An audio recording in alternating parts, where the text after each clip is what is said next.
근데 우선 우리가 어정희 국장님께서 간단하게 1분 정리를 좀 해주시고 시간이 많이 늦어가지고 정말 오늘 정말 짧게 얘기 좀 하고 마치도록 하겠습니다. 그럼 우리 어정희 국장님 준비하시고요. 오늘 영화 스토리 기억이 안 나. 지금 시작했습니다. 5, 3, 2, 1.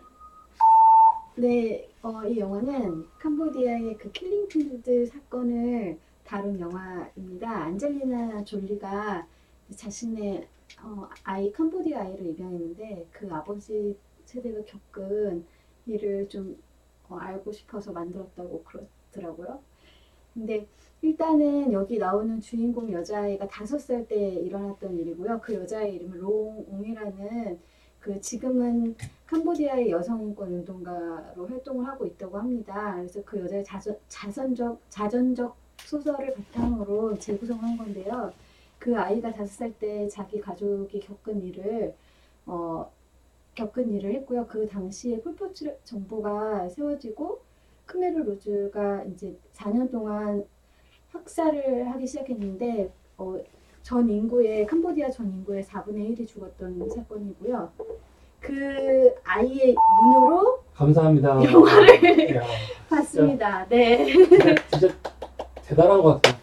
야, 갈수록 늘어나고 갈수록 그러니까 1분이 영어 설명이 아니고 이 영화에 대한 설명을 1분 하는 것 같아요. 영화 설명. 너무 감동하신 거예요 지금? 네. 아니 왜 감동하세요 도대체? 난 이해가 안 돼. 난 이명님이 왜 이렇게 감동하시는지 이해가 안 돼. 좀. 1분 스피치를 딱 들으면은 어. 영화에 대해서 정리. 아니 스토리가 아무것도 아니잖아요 지금. 영화에 대한 얘기를 했어요. 네. 영화 내용이 궁금하신 분들은 네이버를 참조하시고요. 오늘 우리는 영화 본 거 스포일러를 다 포함해서 하기 때문에 영화를 안 보신 분들은 방송을 듣지 않으시는 게 좋을 것 같습니다. 간단하게 우리 영화 우리 보고 어땠는지 느낌을 간단하게 먼저 얘기하고 편안하게 얘기를 했으면 좋겠어요. 저는 안젤리나 졸리가 영화를 이렇게 잘 만들었구나 라는 생각이 보고 딱 들었고, 이런 학살 영화 많잖아요. 우리나라는 이제 5.18 다른 영화들이 주로 그런 영화들이 많고, 최근에 4.3도 그렇고, 외국도 킬링필드, 제일 유명한 건 뭐 홀로코스트, 유대인 학살 다루는 영화인데, 그런 영화들에서 이제 좀 다른 게 아이의 시각에서 다뤘는데, 그게 더 잔혹하게 느껴졌어요. 좀 잘 만들었다 생각이 들었습니다.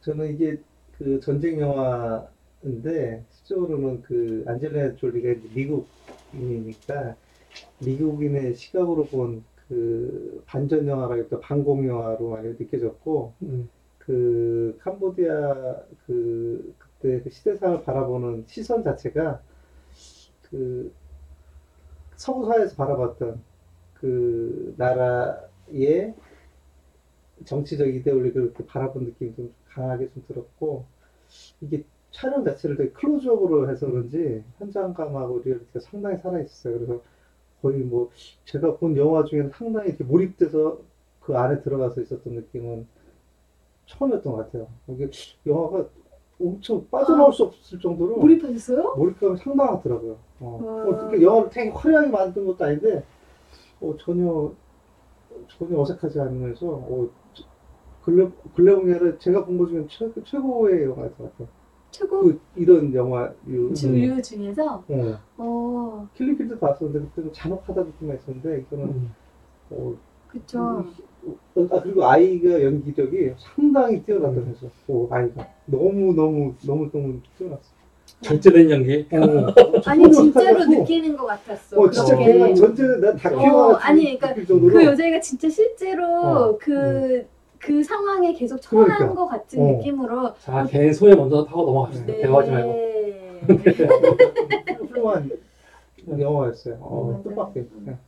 저도 처음 시작할 때 이거 너무 잔인해가지고 보는데 힘들지 않을까 하는 생각을 했었는데, 좀 가까이 오셔서 예, 그 시선을 다 느끼게 하면서 그 내부적인 효과를 다 느끼게 하면서도 그렇게 바로 보기에 잔혹한 이런 것은 안 나오면서 뒤에서 그냥 상상으로 다 느낄 수 있는 이 가슴 아픈 이 이야기 같은 것이 그냥 느껴지는 거예요. 한 장면 한 장면을 보면서 그 뒤에 일어났을 일들이 다 복선처럼 느껴지는 이런 것들. 그게 오히려 잔혹하게 보이지 않게 하면서 더 정말 리얼한 느낌. 그리고 우리나라 전쟁 때도 흡사 이렇게 같지 않을까. 그리고 미국의 민주주의를 맛본 사람들이 다시 공산주의로 돌아가는 어떤 그 뼈아픈 그 심정이라는 것은 정말 인간으로 참기 힘든 이런 수용소의 생활이 아니었나 하는 이런 생각을 하면서 지금 현실에 불만이 있고 이런 만족하지 못하는 이런 면들이 때로는 참 감사하다는 생각이 들고 그리고 참 뭐 배부른 거다. 예, 이런 생각도 들고 초심으로 돌아갔을 때 이런 상황이라면은 참 지금 무엇인들 이겨내지 못하랴 뭐 이런 생각들 다시 과거로 돌아가서 초심으로 돌아가는 느낌 이런 느낌이었습니다. 저는 일단 소회가 두 가지가 자꾸 생각이 나가지고요. 하나는 저도 잘 몰랐었는데 필리핀들 그 캄보디아 그 사건이 있었을 때 되게 세계적으로 놀랐던 게 그 아이들이 청소년들이 이제 군인으로 병기로 이용되어져서 자신의 삼촌들이라든지 어른들을 죽인 사건이었어요. 그러니까 무기화 시켜가지고 아이들을. 근데 그런 장면이 여기 나오잖아요. 그 아주 어린 걔가 아마 그때가 7살이나 이때쯤 됐을 텐데 그런 어린 애들을 그렇게 교육시켜가지고 이렇게 사람을 죽이는 인간 병기를 만들었다는 게 되게 놀라웠고요. 영화 하나는 안젤리나 졸리가 되게 돋보이는 그의 감독이 연출하고 기획했다는 게 너무 놀랍다는 생각이 들었어요. 진짜 연출력이 뛰어나다 그런 생각이 좀 있어요.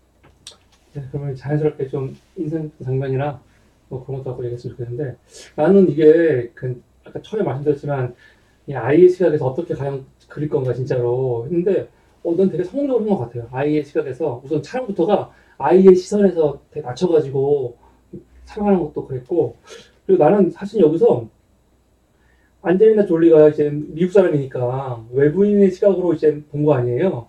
근데 나는 외부인의 시각을 잘 못 느꼈어요. 사실은. 그러니까 외국 사람이 편견을 가지고 만든 영화들은 이제 되게 왜곡된 게 많은데 이걸 그런 것보다는 진짜 그냥 아이의 시각, 캄보디아에서 그 필리핀들 초반이죠. 그걸 경험한 그냥 아이의 시각에서 이거를 되게 잘 그렸다. 이 신드러 리스트 같은 경우는 독일인이잖아요. 신드러가. 그러니까 그 사람이 보는 학살은 되게 큰 거예요. 아주 구체적으로 유대인의 삶에 들어가갖고 그 당시 겪었던 사람들의 소소한 삶은 모르잖아. 그 영화에 안 나와요. 신드러가 머리 보는 장면들. 그래서 정확하게 많이 나오죠. 사람들 세워놓고 막 총사 죽이고 그런 것들은 나오는데 실생활 그 사람들의 아주 세부적인 삶에 들어가서 어떤 고민인지 모르는데 이건 오히려 아이가 학살 장면 같은 걸 많이 봤을 리는 없잖아요. 그렇게 아무래도. 그런데 대신 같이 피난 가면서 또 가족끼리 이렇게 지낼 때 거기서 있는 작은 갈등들, 음식 배고파가지고 몰래 훔쳐먹고 막 거기서 일어나는 갈등, 또 언니가 음식 훔쳐먹다가 맞아갖고 그런 갈등부터 시작해갖고 그러나 아주 잘 알 수 없는 정말 내부인들이라고 경험한 사람만 알 수 있는 것들을 너무 디테일하게 잘 다뤄가지고 오히려 그러니까 지금까지는 이 잔혹함을 외부에서 그냥 크게 막 사람 죽이고 피 나오는 것만 느꼈다면은 이건 그런 게 아니고 내부에서 느꼈을 이런 잔혹함들, 심리적인 잔혹함 그런 것들을 아이를 통해서 너무 잘 그려가지고 야 이건 또 다른 차원의 이런 영화겠다. 킬링필드가 진짜 정말 다른 되게 저는 이런 면에서 좋게 삼촌 집에 가서 또 배척당하는 어떤 그렇죠. 예. 삼촌 집에서 그러니까 마찬가지로 그렇죠. 아마 근데 제 생각에는 삼촌이 시골이고 동생은 서울의 도시니까 네. 도시에서 또 사실은 예전에 좀 무시하지 않았겠어요. 막 그런 식으로. 근데 오니까 이 형들을 이제 밀어내야 되는 그런 또 갈등들 생각지 못했었는데 그런 것들 참 생각하지 못했던 것들을 많이 본 거잖아요. 저는 거기 대표님 그 말씀하시는 그 얘기 그렇게 느꼈다고 느꼈을 때 말씀하셨을 때 우리 국장님이 저기 아까 1분 스피치 했을 때 그 안젤리나 졸리가 이제 입양을 했잖아요. 네. 입양을 해서 키웠기 때문에 그 자서전적인 그 얘기를 이제 실질적인 딸로 키워서 이렇게 들려오는 것이 자기 자신의 이야기 같은 느낌이 들었기 때문에 더 정말 겪었는 것처럼 이렇게 영화로 만들지 않았을까 그런 생각이. 난 그래서 이 영화를 보고 나서 안젤리나 졸리의 그 진정성을 좀 더 느끼게 좀 같아요. 뭐냐면 안젤리나 졸리 싫어하는 사람도 좋아하는 사람도 있는데 안젤리나 졸리가 되게 사회적인 일 많이 하잖아요. 그러니까 뭐 난민들에 대한 관심도 많고 이거 많이 하거든요. 그러니까 입양도 많이 하고 근데 이거를 그냥 건너뛰어서 뭐 하는 거다 뭐 그렇게 얘기할 수도 있고 막 비판하는 사람도 있는데 난 이 영화를 보면서 안젤리나 졸리가 정말 저 사람들의 시각에서 되게 잘 이해하는 사람이구나라는 생각이 영화를 보면서 느꼈어요. 영화를 보는 내내 막 다리가 덜덜덜 떨려가지고 이 영화가 이거 좀 빨리 전쟁이 좀 끝났으면 좋겠다 하는 말 이런 간절한 마음이 막 그냥 들더라고요. 저도 동일한 마음이. 막 시작됐는데 전쟁이 저 초반이잖아요. 쿠메르루즈가 처음 들어왔을 때니까 저 이후에도 이제 한참 되죠 이제 몇 년. 그 전쟁이 너무 지루하게 느껴지는 거예요. 그 사람, 그 현실적인 그 입장에서면 얼마나 지옥 같았을까. 그러니까 보는 사람 입장에서도 빨리 전쟁이 좀 지나가고 평화가 찾아왔으면 좋겠다 하는 그런 느낌이 그런 느낌으로 보게 되더라고요. 전쟁 적었는데 전쟁이 아니고 전쟁이 끝난 거죠. 끝나고 그 쿠메르루즈 맞죠? 쿠메르루즈가 장악한 거예요 이제. 장악한 상태에서 일어나는 일들이지. 근데 이제 베트남하고 잠깐 전쟁을 했거든요. 요 마지막 나오는 게 이제 베트남 전쟁이 잠깐 다루는 건데, 그럼 저거 지금 몇 년을, 베트남 전쟁 75년인가? 좀 있었어요. 베트남하고 캄보디아 전쟁. 그거 잠깐 다루면서 이제 얘들이 아마 베트남으로 넘어간 거죠? 마지막에. 캄보디아에서 베트남으로 넘어간 것 같아요. 그때. 피자 간 거지, 그때. 근데 이제 캄보디아에서는 그 일이 그대로 일어나고 있는 거예요, 지금. 그러니까 베트남하고 지역적으로 전쟁이 있었고, 그 난리 통에 그 애들만 베트남으로 무사히 빠져나간 거예요. 근데 지금 이 캄보디아에서는 아직도 그 정권이 다 장악하고 있어갖고 학살이 계속 일어나는 중이지. 그래요? 나는 마지막에는 아예 종식되는 걸로 봤는데. 무슨 해방이야? 아니, 애가 크지도 않았는데. 애가 기간이 얼마 지났다고. 애가 좀 크지 않았어? 마지막 장면. 그 맨 마지막이고 그 아이의 때는 기간이 얼마 안 됐을 거예요. 아니 왜냐면 1년도 안 됐지. 그러니까 영화상으로는 다 좀 길게 느껴졌거든요. 저는 형들이 다 쿠메르즈 군대에 있다가 나왔잖아요. 형이 아예 전쟁을 종식하고 애들을 찾으러 온 거라고 난 생각을 했거든. 했거든요. 그러니까 그리고 그 군복이 완전 달라졌잖아요. 마지막에 이제 같이 싸우잖아요. 무슨 군복이요? 그러니까 쿠메르루즈의 군대랑 정부군이랑. 정부군이 아니니까 베트남이니까. 아니 베트남이랑 싸운 거는 그 전이고 마지막에. 지금 무슨 소리 하는 거야 지금? 그래요? 무슨 구선이에요 지금? 나도 그렇게 알았는데. 그 안에는 이 같은 캄보디아 내부에서 전쟁으로 정권을 장악한 거고 쿠메르루즈가. 그런 다음에 이 캄보디아 경계에서 한참을 갔잖아요. 쟤네들이 쫓겨났잖아요. 거기가 이제 베트남하고 경계선장인데 베트남하고 캄보디아 전쟁이 있었어요. 실제로 지역적으로. 그 지역적인 전쟁 와중에 애들이 넘어간 거예요, 그냥. 아니 그게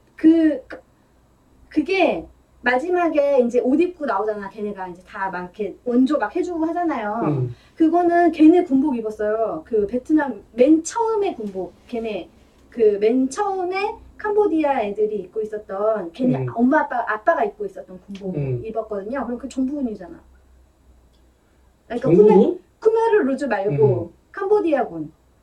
그거 아니에요? 그러니까 마지막에 캄보디아군이라는 거예요? 예. 난 캄보디아군은 안 봤는데? 베트남군으로 봤는데? 베트남군 아니에요. 베트남군 아니에요. 베트남 아니라고요? 네. 그 처음에 아버지가 저기 군복 입고 딱 나왔을 때 네. 그때 그 군복. 네, 그 그게 군복. 베트남군하고 베트남군일 수도 있겠네. 베트남군이 아무튼 정부군이 마지막에 없을 때. 베트남군이 들어와서 캄보디아 공산국이랑 같이 해서 khmer루즈를 다 물리치고서 끝난 거거든요. 3년 동안 3년 그러니까 전쟁인데 베트남군하고 같이 엮은 정부군이지. 그러면 캄보디아 내에서 이제 그 베트남군이랑 같이 물리치고. 들어와서 이제 khmer루즈를 쫓아내고 쫓아내는 과정이니까 그. 베트남군일 수도 있겠네. 근데 베트남군 옷이 아니라. 베트남군 옷 알아요? 베트남. 옷이 좀 약간 달랐던 것 같은데? 이거 베트남군이고 언어가 달랐잖아. 언어가. 예를 들어서 다리 건너갈 때 이 남자가 얘기할 때 이 나도 잘 모르지만 딱 다르지 않았어요. 언어가 달랐어 완전히. 그래요? 몰라 이거 뭐 중요한 거 아니니까 잘 찾아보면 되고. 어쨌든 연락을 했으니까 네. 뭐 어쨌든 베트남 진짜로. 변화를 해서 했던 거지. 어쨌든 그래서 그런 변화가 마지막 안 마지막 돼요. 그 전쟁 마지막 쪽이다 이렇게 나 느꼈거든요. 맞아요. 음. 그때 한 3년 정도 이렇게 시간을 같이 예, 예. 거기는 캄보디아였죠 마지막 장면에. 네. 그렇죠. 다시 돌아온 거죠. 예, 예. 돌아와서. 이제 앙코르와트. 선전을 해서 이제 예. 그 집으로 그럼 다시 돌아갈 수 있는 건가? 그렇죠. 자기네 집에 들어가는 그렇지, 거죠? 그렇지. 다 다 다 추출을 하는 거니까. 음. 3년 동안 아. 200만 정도를 학살해서 음. 3분의 1을 죽여서 합친 거잖아요. 이게. 그러니까 근데 저게 이제 공산주의가 진짜 나쁜 거다 그렇게만 딱 말할 수 없는 게 다양한 공산주의가 있잖아요. 다양한. 근데 쿠메르 루즈는 정말 정말 최악의 그런 거였고 사실은 베트남도 이제 뭐 호치민 이후의 공산주의인데 베트남은 또 다른 공산주의고 쿠바도 그렇고 그러니까 이렇게 보기 힘들 것 같은데 저런 공산주의를 경험한 사람은 반공 의식이 정말 어쩔 수 없이 진짜 강할 것 같아요. 우리나라도 이제 6.25 때 이 공산당한테 직접 경험이 있는 사람들은 네, 절대로 안 바뀌잖아요. 그러니까요. 그러니까 지금 막 구구적인 행동을 보이는 사람들, 그러니까 정치적으로 하는 사람들도 있겠지만 아마 실제로도 그 경험이 있기 때문에 아주 어른들 중에는 진짜로 아마 정말로 막아야 된다. 그런 맞아, 맞아. 의로 아마 태극기 들고 나가신 분들도 많을 거예요, 그분들이. 그런 분들이 아마 그런 것 같아. 그치, 그런 경험한 사람들은. 겪어보지 못하고 그런 어떻게 분들은 말을 이런 영화를 할수 보면 있겠냐는 이제 거죠. 공감을 많이 그렇죠. 하게 하겠죠. 너희들은 몰라서 그렇다. 그쵸, 겪어보지 예. 못했기 때문에 어, 그렇다. 그럴 수 있죠. 진짜로 그런 말 많이 들었어요. 나도 어른들한테 자기들 뭐 가족들이 정말 그 죽창에 와서 죽고 뭐 그런 얘기를 하시는 거 보면은 그러니까 지금 우리가 아직도 반공이고 뭐 아직도 빨갱이고 막 싫어하는데 그 사람들도 그게 이해 안 되지. 그러니까 지금같이 남북 화해 이것도 그래서 그분들이 봤을 때는 그러니까 아마 원체 많이 썩어봤기 때문에 전쟁은 겪은 극한을 세대는 경험했던 그래서. 세대들은 맞아. 전쟁이라기보다 그 공산당이 줬던 아. 이미지가 아주 좀 그렇죠. 부정적으로 상황이 남아있긴 하죠.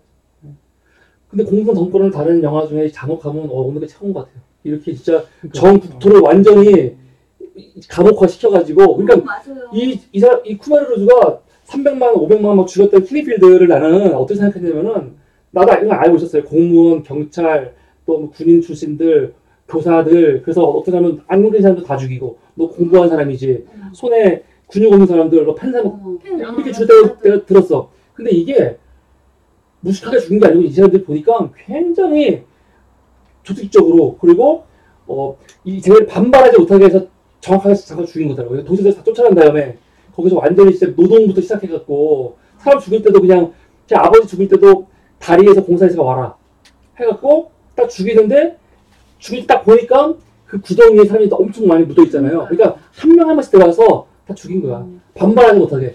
그러니까 굉장히 조직적이고 체계적으로 야 정말 죽였구나 말려 죽였구나 이게 진짜 굶겨 죽이고 왜냐면 그 아버지가 끌려갔던 데에서 주던 음식하고 애들이 도망쳐갖고 갔던 곳에서 음식하고 완전 다르잖아요. 애들이 여기서 나와가지고 갔던 곳에서는 음식이 나쁘지 않잖아요. 밥도 있고 근데 처음 죽은 곳에서는 밥이 없었잖아요. 진짜 무슨 이상한 것들만 주고 그러니까 이것도 나이도가 그러니까 부모가 있는 그거랑 부모가 없는 애들 그쪽인가?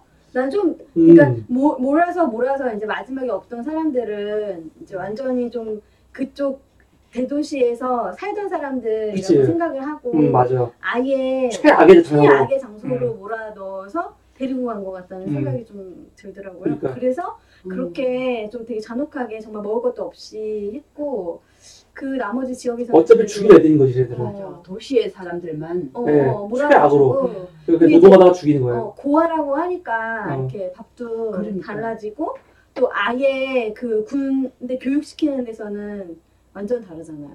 먹는 게 어쨌든. 그리고 또 왜 삼촌집에 삼촌집에는 그대로 있었잖아요. 음. 삼촌집은 시골이니까 그대로 뭐 그런 난리통도 아니고 그냥 다 그냥 왜 쟤네들은 쿠메르를 지지하는 사람들이잖아요. 그쪽들은 가난한 사람들 농촌 그쪽은 지지를 했다는 거지 그러니까. 그러니까 저때도 빈부격차가 굉장히 사실 큰 거죠. 처음 봤을 때는 집 굉장히 화려하잖아요. 그러니까요. 잘 살고. 너무 그러니까 사실은- 좋더라. 우리 집보다 더 좋던데. 가격이 좋지. 거기 그래도 완전 잘 사는. 기차를- 하여튼 이 영화는 좀 진짜 특이한 느낌을 준 게 그 보통은 저런 전쟁 영화나 저런 유의 영화들 보면 그냥 제 3자 시각으로 이렇게 보게 되는데 이거는 내가 거기 안에 들어가서 이렇게 옆에서 지켜보는 느낌으로 희한한 느낌이 들더라고요. 왜냐면 진짜 이상해. 그 사람의 눈 있잖아요. 어. 그러니까 예를 들어서 그런 영화도 되게 많은데 화면에 텔레비전에 걔가 비쳐요. 그 여자애가. 그러면은 그 여자애 비치고 걔 눈 있잖아요. 그 여자의 눈을 중심으로 이렇게 영화 장면을 전환시키고 그리고 되게 많이 보여줘요. 그 아이의 표정, 그 아이의 눈 안에 막 보여. 무슨 뭐 그런 거 봤어요? 예, 그리고 엄마 아빠가 무슨 내용을 한다든지 그러면은 걔 혼자서 듣잖아요. 그거 우리가 다 듣잖아요. 그러니까 걔를 중심으로 우리가 다 들리고 보고 듣고 하니까 마치 내가 맞아. 듣는 것 같은 느낌이 들고 보는 것 같은 생각이 들게끔. 뭐 그런 것도 네. 있을 텐데 네. 이 아이가 진짜 음. 연기를 한다는 느낌이 안 들더라고요. 그렇지, 난 맞아. 너무 신기한 거예요. 그러니까- 얘 어떻게 저렇게 연기를 하는지. 그러니까 막 엄마가 이제 딸이 죽어서 쓰러지는 장면도 얘가 보잖아요. 얘가 본 걸로 클로즈업해서 엄마를 보여주는데 엄마 막 딸 쓰러지잖아요. 보통 보면은 그게 그냥 느껴지는 건데 마치 이 여자의 입장에서 내가 보도록 그 카메라 각도라든지 그런 거 다 잡아내고 그리고 아버지도 보여주고 막 하면서 마치 내가 그 꼬맹이가 된 것처럼 그렇죠. 맞아. 된 것처럼 보게 그렇게 됐어요. 촬영을 했죠. 네. 의도적으로. 네. 그러니까 이제 클로즈도 많이 하는 게 네. 아이가 놀래갖고 막 바라보는 느낌. 네. 그래서 계속 막 눈으로 보여주고. 계속 이게 그 몽상적인 것도 계속 이렇게 뭐죠? 이 포커스도 왔다 갔다 하잖아요. 이렇게 그러니까. 예, 아이의 시각에서. 왜 볼 수 처음에 있으니까. 피난을 가면서 음. 그 새들이 막 날아갔잖아요. 그죠? 그때 얘가 그 새를 보면서 이렇게 그걸 봤었는데 그게 총성이었던 거야. 총성에서 이렇게 갔던 거야. 얘가 그러니까요. 이제 네. 그걸 다시 해상하면서 근데 그러니까. 그런 거 장면을 그러니까. 되게 잘 넣은 것 같아요. 그러니까 날아갔는데 왜 그런지 몰랐는데 마지막에 그 맞아. 여자애가 쏘니까 날아가는 거랑 오버를 시켜서 보여주고 또 자기가 심은 지를 지뢰 막 맞아. 열심히 막 그때 심었는데 그때는 이게 뭔지 모르는 거야. 얘가 맞아. 어리니까 뭔지 몰랐는데 나중에 도망가면서 자기가 밟은 그러니까 막 사람들이 밟으면서 터지면서 아 이거 내가 심은 지뢰구나라는 뭔지 그걸 모르고 그냥 시키는 어. 대로 했었는데 깨달을 때의 그거 그러니까 아이들은 뭔지 모르고 그 완전히 그 뭐지 살인 무기로 이렇게 막 전쟁의 군사화되는 아이들이 그런 거를 되게 아이의 시각에서 되게 잘 보여준 것 같다는 생각이 드는 거예요. 실제로 보면은 나라와 나라 전쟁 사이에서는 소년병 얘기가 많지가 않은데 내전을 다루는 거에는 소년병 얘기가 엄청 많이 나와요. 소년병들. 그러니까 그 소년병 진짜 무서워요. 소년병 애들이. 쟤네들은 한번 교육을 받으면 죽이는데 망설이지 않다는 거 아니에요. 그러니까 이제 나중에 소년병 애들이 다시 회복되는데 거의 불가능하다는 거죠. 굉장히 힘들고 책도 많고 아프리카 쪽도 그렇고 쟤네들은 진짜 무섭대요. 소년병은 그냥 막 팔도 자르고 그냥 애들이 이런 거 다 애들이 한다는 거 아니야. 그래서 그러니까 난 캄보디아 애들 몰랐는데 아프리카 소년병은 아프리카만 많이 봤지 이렇게 지금 베트남에서 소년병을 엄청 키우고 그런 것들은 오늘 나 처음 봤어요. 영화를 통해서. 그 뱀 요리하는 거 그것도 어떻게 그치. 애들이 할 수가 있겠어. 근데 네. 못해. 또한 생존의 현장에서 살아남기 위해서 그렇게 훈련받고 그 순수하게 흡수가 또 됐기 때문에 그렇게 또 그러니까 자연적으로 그냥 걔들은 나오는 원래 주식을 그런 걸 먹으니까 아니 근데 뱀이나 이런 것들 먹으니까. 그런가? 네. 그래요. 그래요? 걔들이야 뭐 원래 그런 사회니까 사회 자체가. 근데 이제 그게 이제 그 뭐랄까 그냥 산에서 살던 애들은 괜찮은데 도시에서 그러니까. 살던 애들인데 갑자기 그치. 그런 걸 막 어. 하니까 도시에 사는 애들은 모르는 수가 모르는 없고 그러니까 그냥 원래 어떤 걸 하면은 그런 거 생각이 드는데 나도 그 장면을 주변에 본 게 애들이 진짜 어린아이로서의 그런 순수함이라든가 그런 게 사라진 모습을 봤어요. 그냥 뱀을 죽이는데 그냥 아무렇지도 않잖아요. 막 그것도 아니야. 그냥 맞아. 딱 분업화돼갖고 탁 죽이고 옆에서 자르고 하는데 이게 너무 자연스러우니까 또 알이 맛있어 막 그러잖아. 알. 근데 그런 모습이 진짜 리얼하지 않아요? 그러니까, 그런 모습이. 리얼했어. 너무 리얼했어요. 어른들 맞아. 같으면은 걸릴 수도 있는데 애들이다 보니까 동화되고 흡수되고 뭐 이렇게 아니, 왜냐면 바로 내가 아까 계속 그 애들이 되게 연기 잘했다는 게 분명히 클로즈업하면 시선을 눈앞에다 놓고 이렇게 촬영했을 텐데 그 카메라 응시하는 게 되게 어색하게 하는 거야. 너무 자연스러운 거니까 쟤는 또 타고나는가 싶을 정도로 연기가 너무 잘하네. 너무 자연스러운 거야. 왜 다른 애들보다 그러니까 다른 애들도 분명 연기를 했어요. 그쵸? 뭐 언니도 했고 그 언니 역으로 나오는 다른 애들 좀 어색했어. 다른 애들은 그냥 나온 것 같아. 그래. 연기를 아예 못했다는 건 아닌데 얘는 진짜 너무 당차고 딱 그 역할을 딱 소화를 해내는 거야. 다큐처럼 걔는 네, 표정이 맞아요. 연기라는 게 전혀 안 들어가. 되게 잘한다는 느낌이 들어요. 놀랬어, 놀랬어. 근데 막 이렇게 아이가 뭘 생각할 때 이제 내가 아빠 그러니까 그 뭐라 그러지 삼촌네 집에 도착했을 때 아이가 딱 얘기를 하잖아요. 여기는 다 가난한 사람들인 것 같다고. 그랬더니 우리도 가난하다고 이제 가난하게 살아야 된다고 아이한테 말하고 그 이후에 막 장면들이 얘가 막 집에서 있을 때에 막 그 부유함 이런 거를 계속 오버랩하면서 보여주잖아요. 그러니까 막 아이가 이제 자기 예쁜 그 빨간색 옷 이렇게 병정이 막 가져가고 신발 막 뺐었을 때 자기 옛날에 엄마가 막 그 옷 사주면서 막 좋아해주고 막 이렇게 막 해줬던 거 보여주고 엄마의 그 막 뭐라 그러지 주름진 얼굴 완전 그을은 얼굴에서 옛날에 그 화장품 바르면서 진짜 예쁜 얼굴 막 보여주고 그리고 마지막에 군가 막 이렇게 막 애들이 나와서 막 부르는데 교육받을 때 그때는 자기가 어렸을 때 봤던 전통 무용 그거 막 보여주고 하는 게 그런 것들을 통해서도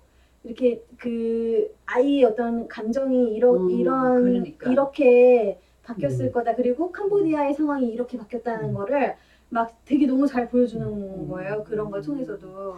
아니 이게 그 아이의 시각으로 그렇게 됐기 때문에 제가 되게 사실은 긍정적으로 봤는데 만약에 이게 아이의 시각이 아니라 그냥 그랬으면은 나도 진짜 이게 그냥 반공 영화라고 하면 좋겠을 것 같아. 왜냐면은 쿠마르로즈는 정말 나쁜 집단이란 말이에요. 근데 또 엄밀히 따지면 그런 집단이 나오게 된 이유가 있을 거 아니에요. 그 앞에 있었던 아까 그 론롤이었나? 무슨 장군 그 사람도 푸타를 이렇게 갖고 여기 잡은 사람이란 말이야. 오는 놈들을 그때 도대체 어떤 일이 있었을까? 어떤 빈부격차라든가 또 자기들은 이제 자본주의에 걸어서 얼마나 또 자기들끼리 배부르고 농민이라든가 부패한 그 정권 자체 얼마나 부패했을까? 사실 그 장면 우리가 이 영화에서는 안 나오잖아요. 그리고 아예 그걸 딱 배제하고 쿠메르 루즈만 보여주니까 그렇지 이 사람들한테 또 이 사람들 얼마나 당했을까 이런 생각을 했을 거야 아마 아이의 시각이 아니면. 근데 아이의 시각으로 봤기 때문에 아이가 그런 것까지 염려하지 않았을 거 아니에요. 그렇죠. 그러니까 그걸 배제하고 볼 수 있는 장치가 되는 거죠. 아이의 시각이니까. 그러니까 이런 점에서 장치를 잘 해놓은 거죠. 그게 아니면은 보면서도 되게 일방적이다. 그러면 무조건 쟤들은 나쁜 놈이고 그 앞에 있던 애들은 좋은 놈들이란 말이야. 미국이 들어와서 같이 했던 건 쟤들은 좋은 사람이란 말이야. 이렇게 했을 것 같아요. 근데 아이의 시각을 했기 때문에 자시가 이런 것들에 대해서 조금 그러니까 된 것 같아요. 그게 이제 어쨌든 그 처음에 나올 때 좀 그 집이 되게 부잣집이고 되게 화려하다는 걸 느끼잖아요. 근데 대위가 저렇게 살 수 있나? 뭐 그런 느낌도 그냥 군인이니까. 차가 엄청 좋은 차고 시계도 되게 좋은 시계고 그 사람 그치. 그 군인이 할 때 공무원이었냐고 그냥 상사가 줬다고 그냥 얘기하고 말았는데 어쨌든 공무원이 되면 막 좋은 시계도 찰 수 있고 그러니까 그런 걸 통해서 그 전 정부도 군부 정부였으니까. 그 전 정부도 박정희 정부라. 그 전 정부도 부패했었다라는 거를 보여줬던 것 같아. 분노가 있는 거지.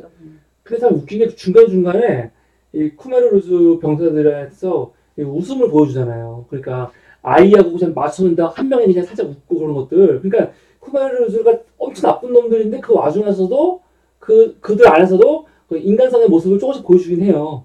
그 사람들 다 괴물이 아니고 그 사람 그런 그냥 평범한. 그래서 손담병도 지나가는 길에 잠깐 마주치지만 웃는 애가 나오잖아요. 눈만 웃고 이렇게 즐겁게. 그러니까 이런 것들을 왜 넣었을까 했을 때 물론 그거 갖고 균형은 안 잡히지만 저기가 그렇다고 해서 완전히 악마 집단들이 있는 곳이 아니고 물론 큰 조직에서 그 안에서 흘러가기 때문에 그렇게 들어가지만 개개인들 봤을 때 쿠마르 소년 개개인을 봤을 때는 다 나름대로 사연이 있고 또 이 평범한 인간이라는 거지. 그걸 이제 보여주는 거지. 이렇게. 그러니까 요즘에 보면은 그 인간이 누구나 다 인간이라는 거를 이제 좀 강조하는 시대가 온 것 같아요. 그래서 영화마다 제가 드라마 요즘에 고든을 열심히 보고 있거든요. 근데 고든을 열심히 보는데 거기서도 이제 어쨌든 그 자기 아버지를 죽였던 살인범을 죽이러 이제 그 브루스 웨인이 찾아가거든요. 그런데 죽이지 않아요. 왜냐면 아 당신도 우리 아빠를 죽였지만 그냥 똑같은 인간일 뿐이라는 생각을 하고 딱 멈추거든요. 그러니까 오늘 그 거기서도 사실은 그 사람 그 쿠메르 루즈의 그 병사 마지막에 잡혔을 때 마치 거기서 이제 자기 아버지와 그리고 또 그 병사가 동일시 되잖아요. 계속 이렇게 보잖아요. 그러니까 그 사람도 누구의 아버지일 거고 어쨌든 캄보디아의 딸들은 이 모든 사건을 다 기억한다는 그런 의미에서 다 인간이 한 인간의 그런 거였다는 거를 이렇게 좀 보여주면서 마무리했다는 생각이 드는 거예요. 전체가 그러니까 사실은 이 사람도 나쁠 수 있고 이 사람도 나쁠 수 있고 이 상황에서 이렇게 될 수 있다는 거를 그냥 그거 한 장면이라든지 그 전의 사건에 대한 그런 게 다 보여줬다는 생각이 드는 거예요. 그 아버지 맞아. 왔다 갔다 하면서. 투사를 시켜서. 네. 아 이거 원제도 They killed my father 맞네요. 또라. 저는 진짜 그런 게 난 그래서 이거 원제인지 생각 못하고 왜 제목이 그들이 아버지를 죽였을 때 그들이 누굴까 했는데 내가 마지막에 그 장면 그러니까 그 병사 잡아서 막 죽이려고 할 때 아버지하고 오버랩되잖아요. 이 쿠메르 병사가 아버지하고 오버랩되는 거야. 그래서 나는 아 이게 단순하게 쿠메르 이 병사들이 아버지를 죽였다가 아니라 그냥 이 분노심에 찬 사람들이 복수심에 찬 사람들이 이 분노 그걸 표현한 것 같아요. 그러니까 아버지라는 왜냐면 마지막에 그 아이가 본 아버지는 오히려 그 병사에서 오버랩된 거 아니에요. 그러니까 죽이지 말라고 막 그러는 거 아니에요. 아버지라고. 그러니까 막 소리 지르고 그러니까 그게 그 사람이 만약에 그 상황에서 이 영화에서 막 죽었다거나 아니면 그랬으면 정말 그냥 똑같은 영화였을 것 같은데 보통 보면은 그런 장면들 때문에 아 우리는 정말 그냥 인간일 뿐이구나라는 그런 어떤 거기서 딱 그 뭐라 그러지 과거는 잊지는 말아야 될 사건이지만 그걸로 막 정죄한다든지 아니면 막 그 뭐라 그러지 그렇게 할 필요가 없다는 생각이 그냥 누구나 그들이 될 수 있는 거죠. 그들이 들었던 것 같아요. 그걸 통해서 다 이 복수가 사실은 모두 그들이 될 수 있는 거고. 그러니까 저는 또 애들이 또 씩 웃고 지나가는 그 장면을 나는 그런 식으로 보지 않고 역시 아이들은 순수하다. 동심 속에서 어른들의 생각과는 틀리구나. 어떤 상황에 공포심을 유발하지만은 또는 그 상황들을 뭐라 그러나 놀이 삼아 정말 전쟁 놀이 하는 것처럼 그렇게 하는 그 아이들만이 가질 수 있는 그런 순수함 순수함과 뭐 그런 것들이 아닌가. 그거는 거기서 보여줬던 것 같아요. 왜냐면 애들이 되게 뭐라 그러지 똑같이 옷 입고 똑같이 막 크메로 뭐 어쩌고저쩌고 막 계속 소리 지르려고 막 할 때는 결기에 차가지고 그걸 막 그대로 하거든요. 그런데 그게 이제 어쨌든 간에 와야 되면서 애들이 도망 다니고 이제 그런 세계에서 좀 벗어나가지고 뭐라 그러지 이렇게 난민 생활을 할 때는 물놀이도 하고 그러니까. 완전 아이들의 그런 동심이 회복된 느낌이 들죠. 막. 돌아왔더라고요. 그래서 역시 아이들이다. 그러잖아요. 10살까지 애들은 그 현실 세계에 사는 게 아니라 저기 모든 사물들이 살아 움직인다고 생각을 하고 산다고 그러더라고요. 조금 가까이 와서 말씀하시면 좋아요. 네. 나중에 녹음이 안 그러니까 되더라고요. 걔네들이 7살이었고 10살이었잖아요. 그러니까 걔가 7살 시선에서 이렇게 크면서 봤으니까 그것들이 다 이제 뭐 모든 게 얘기하고 있지 않나. 뭐 이렇게 잔인한 장면들도 잔인하게 보지 않고 그대로 그냥 보면서 현실을 잘 파악하지 못하는 어떤 그리고 그 잔인한 그 현실도 동화 속에서 나오는 정말 나의 시각이 아닌 이런 일들이 좀 뭐라 그럴까 거기 들어가서 구경하는 시선 뭐 이런 시선도 비춰지지 않았나 하는 생각이 들더라고요. 아이들의 동심의 세계에서. 근데 그쵸 그럴 수도 있는데 어쨌든 아이들이 그렇게 노동을 하고 막 참아야 되고 말하지 말아야 되고 자기 이름 말하지 말아야 되고 이거 진짜 똑똑하더라고 내가 볼 때는. 그러니까. 근데 그런 걸 경험했던 아이들이라면 완전 다를 것 같아요. 그런 참아야 되고 뭐 만약에 이거 조금 먹었다고 해서 그렇게 매 맞고 뭐 하나 땄다고 해서 정말 그 뭐지 총 그걸로 막 맞고 피 엄청 난 너무 깜짝 놀라서 그렇게 애를 GOP나 근데 나 얼마 전에 나 라디오 들은 거 보면은 4.3 이제 생존자 할머니 나가 증언을 하는데 자기 동생 자기가 9살이었고 동생이 3살인가? 그때 말 3살인가? 6살인가 3살인가? 근데 막 울었다는 거예요. 우니까 너 어차피 죽을 놈인데 하면서 이 어린아이를 머리를 때려가지고 애가 진짜 머리가 부서졌다는 거예요. 그래서 좀 살다가 나중에 죽었는데 이런 얘기를 하는 거야. 이게 진짜 있었던 거 4.3 때. 그때는 이 때리는 사람이 누구냐면 공산당이 아니고 우익이야 우익. 그렇죠.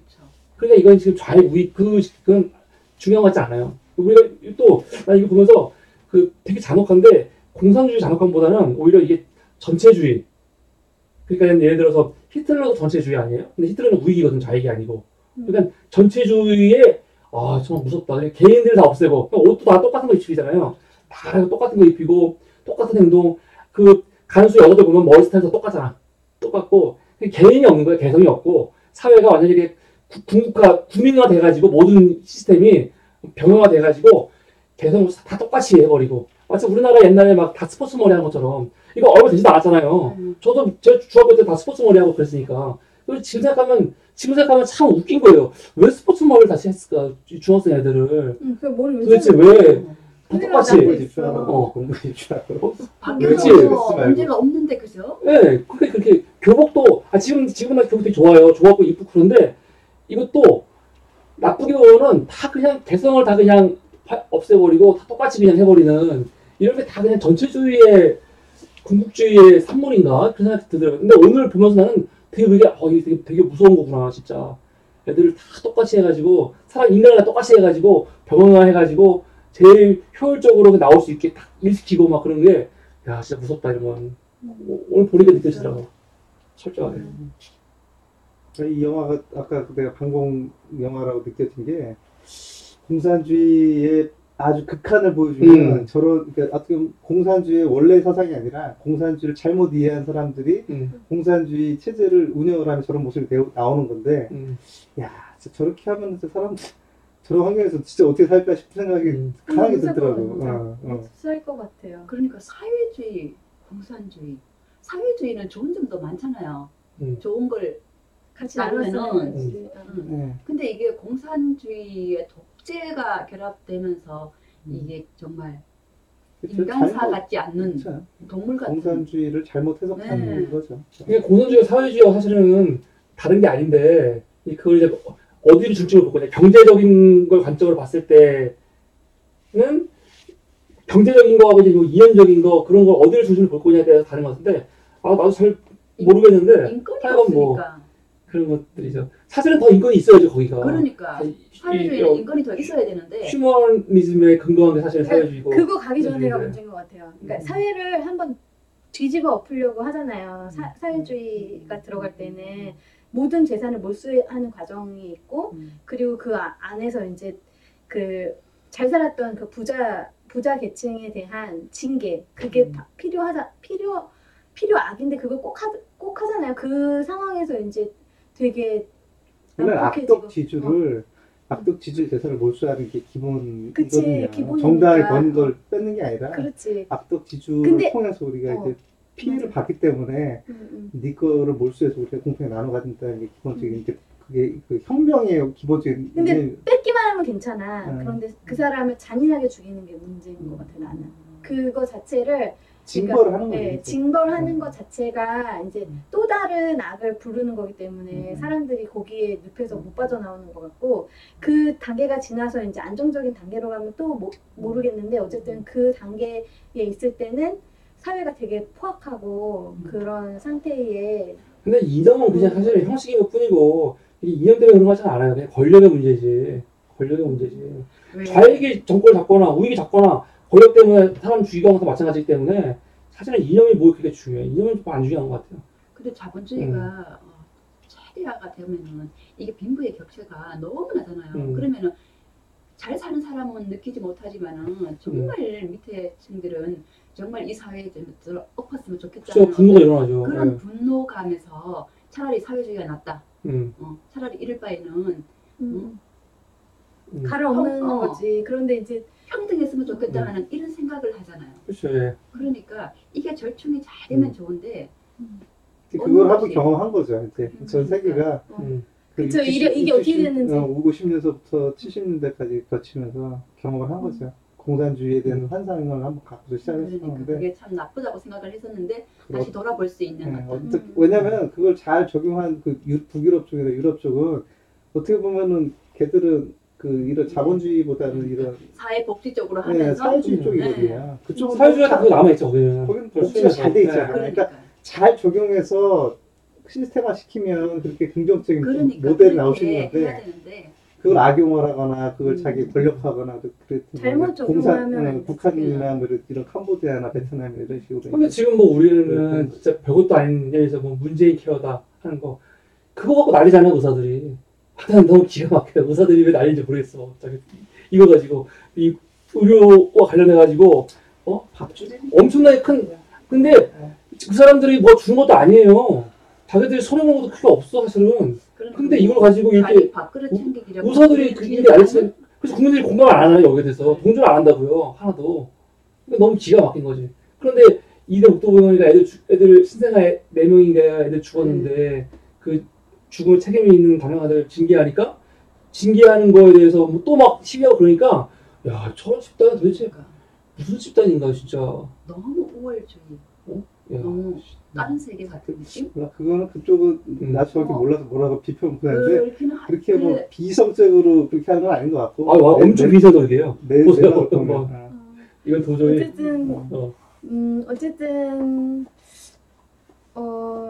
그게 좀 그러니까 자신들을 위한 거, 그러니까 뭔가 이렇게 체제도 이렇게 우리 사회의 어떤 타인이라든지 사회라든지 그 열려 있는 사회랑, 그러니까 그 뭔가 이렇게 닫혀진 사회랑은 많이 다르지 않는가 그런 생각이 좀 들면서, 그러니까 공산주의도 닫혀진 공산주의는 되게 문제가 있고 그 안에서 되게 이런 일들이 일어날 수 있다는 생각이 들면서 이거를 어쨌든 그 사건을 우리도 기억하고 있고 캄보디아의 사건을 기억하고 있고 또 우리나라의 그 6.25도 우리는 기억하고 있기 때문에 이걸 앞으로 정말 어떻게 가져가는지, 그리고 내가 어떤 걸 기억해야 되고 내가 기억하면서 앞으로 사회에 어떤 거를 내가 유심히 봐야 되는지 그런 생각이 저는 좀 뭐 닫혀져 있는 민주주의가 없나? 예를 들어서 오늘 영화가 우리하고 연관이 있는 게 사실은 박정희 그 유신 같은 게 가능했던 게 거의 비슷한 시기에 이 쿠메르 루즈 같은 공산주의가 판을 치면서 이런 일이 일어나니까 우리 같은 경우는 공산화가 되면 안 된다 하면서 사실 박정희 독재를 엄청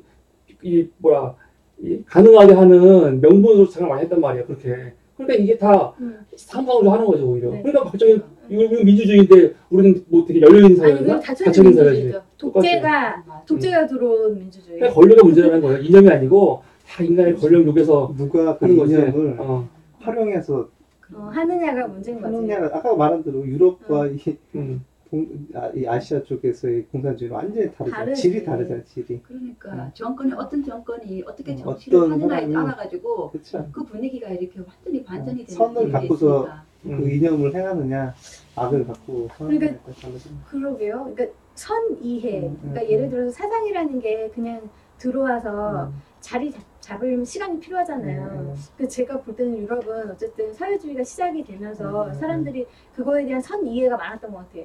그런데 아시아는 그 선 이해가 너무 없고 기간이 너무 짧아. 왜냐하면 역사가 길었기 때문에 그 역사적으로 우리는 지주계급과 그 다음에 그 지주계급을 위해서 일했던 사람들이 역사적으로 긴 시간을 보냈거든. 그런 핍박을 받아온 그 역사에서 쌓여 있었던 게 있었던 거야. 그러니까 근데 그건 유럽도 마찬가지죠. 유럽은 짧았잖아요, 역사가. 그 봉건제 자체가 되게 짧았다고. 한 몇백 년이 안 됐잖아. 근데 우리는 몇천 년을 그렇게 살아온 거야. 그 지배 계층과 피지배 계층 간의 갭이 없이. 그러니까 우리나라는 또 그렇다고 할 수도 있지만 캄보디아랑 또 다른 나라들은 좀 다를 거 아니에요. 그것도 계층이 있었죠. 다. 그렇죠. 계층이 있었겠지만. 근데 또 엄밀히 사실 얘기를 하자면은 단순히 인연 문제가 아니고 그 이전에는 제국주의 시대였잖아요. 그러면은 캄보디아도 다 프랑스 식민지였다고요. 그러니까 모든 이런 아프리카도 그렇고 아시아도 그렇고 우리의 내전이라든가 이런 모든 것들은 사실은 이 민주주의나 공산주의자의 싸움이 아니고 그 전에 제국주의자가 들어오면서 그걸 극복하는 과정에서부터 시작된 거예요. 그러니까 우리가 단순히 외국은 되게 잘 되어 있는데 우리는 왜 이럴까 그렇게 말하면 안 되는 게 이 모든 원인의 근본적인 씨를 뿌린 게 제국주의인데 그러니까 쿠메르루즈도 반제국주의 얘기하는 거 아니에요. 우리도 마찬가지인 거고 우리도 일본하고 해방 됐을 때 그냥 남북이 같이 하나 했으면 우리가 왜 6.25를 했겠어요. 근데 이 소련하고 미국하고 자기들이 경계를 잘라가지고 부산 통치를 해버리니까 물론 거기에는 각자 지지하는 정권들이 들어와 있었긴 했지만 그래도 하나가 통일을 했으면 왜 못했겠어. 다 이런 게 있는 거지. 그러니까 여러 가지 이제 요소가 있었겠지만 그러니까 어떻게 보면은 그쪽 주도권을 잡은 그러니까 주도권이 있고 그리고 선의회가 있는 그 안에서의 사회주의와 그게 없는 상태에서 선의회가 부족한 상태에서 그거를 완전히 받아들이고 수용하려고 하는 그런 사회주의. 그러니까 내가 생각할 때 아까 말씀하신 것처럼 잘못된 사회주의 그런 게 아시아에서는 더 강하지 않았나 그런 생각이 나는 듭니다. 사회주의 자체가 된 게 얼마나 됐다고 얼마 되지도 그러니까 않은데 얼마 되지 1917년에 볼셰비키 혁명이 일어나면서 처음 시작된 건데 역사적으로 길지도 않고 그냥 선의의 이의가 어딨어요 어디. 그리고 사회주의가 제대로 들어가갖고 제대로 사회주의 한 데가 어딨어. 다 망했지. 유럽에 들어간 이거의 사회주의는 이념적인 사회주의가 아니잖아요. 유럽에 들어간 사회주의는 이념이 아니라고요. 오히려 이거 사회주의라고 말하기보다는 공공성의 강조 그런 거지. 국가의 책임 그런 것들이 유사한 부분이 있어 그런 거지. 이거를 우리가 지금 예를 들어서 북한에 들어갔던 공산주의라든가 지금 쿠메르루즈라는 공산주의라든가 그런 거에 공산주의 요소가 유럽에 들어가도 보지는 않죠 지금. 이념적인 게 아니잖아요. 경제적인 거고 오히려 이제 복지라든가 공공성의 문제 그런 문제인 거지. 그게 들어간 유럽이 있고 진짜로 이념이나 사상이 들어간 유럽에 들어간 공산주의가 있잖아요. 체코슬로바키아라든지 다 들어간 서독도 그러니까 서독 동독도 마찬가지고. 처음에 들어갔지. 근데 들어갔는데 동독 같은 경우는 뭐 들어가고 굉장히 성숙했어요. 거기다 얼마나 독재가 심했던 공산주의 그게 얼마나 심했던 그런 곳이었는데. 근데 막 뭐. 심했지만 그러니까 예를 들어서 심했지만 그런 반성 가운데 지금 유럽이 나온 거고 킬링필드 같은 그런 상황이 일어나면 우리나라의 거기도 얼마나 많이 죽었는데 우리나라인 거야. 그런 건 아니었지 않나? 그런 생각이 좀 내가 들어가지고. 그러니까 이렇게. 공산주의건 민주주의건 독재 정권이 들어간 곳에서는 다 학살이 있었어요. 우리나라 광주 학살이 있을 때는 우리나라가 공산주의였나? 아니었죠. 이게 뭔 상관이야? 그냥 제 권력을 유지하기 위해서 사람들을 학살하는 거지. 그러니까 공산주의, 자유주의냐 그거는 나중 문제라는 거지. 그냥 변명일 뿐이지. 이념을 통치의 수단으로 그치. 사용하면 악용을 할 때는 이제 저렇게 이렇게 부작용이 생기는 거죠. 공산주의 철학은 상당히 좋은 철학이거든요. 그쵸. 진짜 이데아적인 개념, 유토피아죠, 이념이니까. 유토피아. 그렇게만 된다면요, 뭐 최고지. 근데 인간의 욕심이 그치. 권력을 인간의 잡으면은 이기심을 어떻게 배제하면서 말할지 하기가 어려우니까 쉽지가 않은 네, 거죠. 어쨌든 오늘 캄보디아 뭐 진짜 많은 걸 생각하기에는 네, 시간이 많이 지났는데 오늘 간단하게 우리 한줄평 하고 이 영화 하나만 더 얘기하자면 한줄평을 같이 할게요. 왜냐면 영화가 계속 가까이에서 개인들의 모습을 아이들의 모습을 보여주는 거와 함께 또 완전 반대로 완전 하늘로 올라가서 전체를 보여줄 때가 많이 나왔잖아요. 움직일 때 워낙 되게 인상 깊었어요. 인상적이에요. 네. 그러니까 멀리서 봤을 때의 그런 분주함과 이런 잔혹함도 있었지만 왜냐면 사람들이 막 혼란스럽게 가는 모습이 되게 잔혹하잖아요. 그리고 또 막 서로 들어가는 사람 나가는 사람이 대립이 되고 그런 것들이 동시에 또 안에서 들어와서 보여주기도 하고 그런 것들을 봤을 때 이 영화는 여러 가지로 촬영도 그렇고 또 누구의 시각에서 이 다양한 시각에서 이 영화를 그리는 면도 그렇고 근데 저는 굉장히 잘 만든 영화 같아요. 그러니까 학살을 너무 일방적으로 잔혹하게 그리는 게 아니고 오히려 그 당사자들의 입장에서 정말 느낄 수 있는 것들을 시청자들이 정말 공감해서 느낄 수 있게 잘 그린 영화가 아닌가 생각이 들었습니다.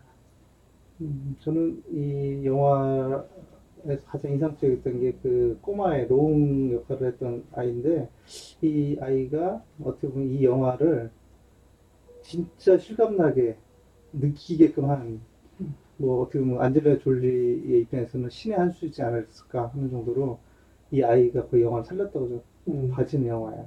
이걸 다른 아이, 그러니까 우리가 많이 봤던 그런 전쟁 영화에서 보여줬던 그런 아역 배우가 있었으면 이 느낌 안 났을 것 같아. 나는 이 아이를 대체하기는 쉽지 않았을 것 같다.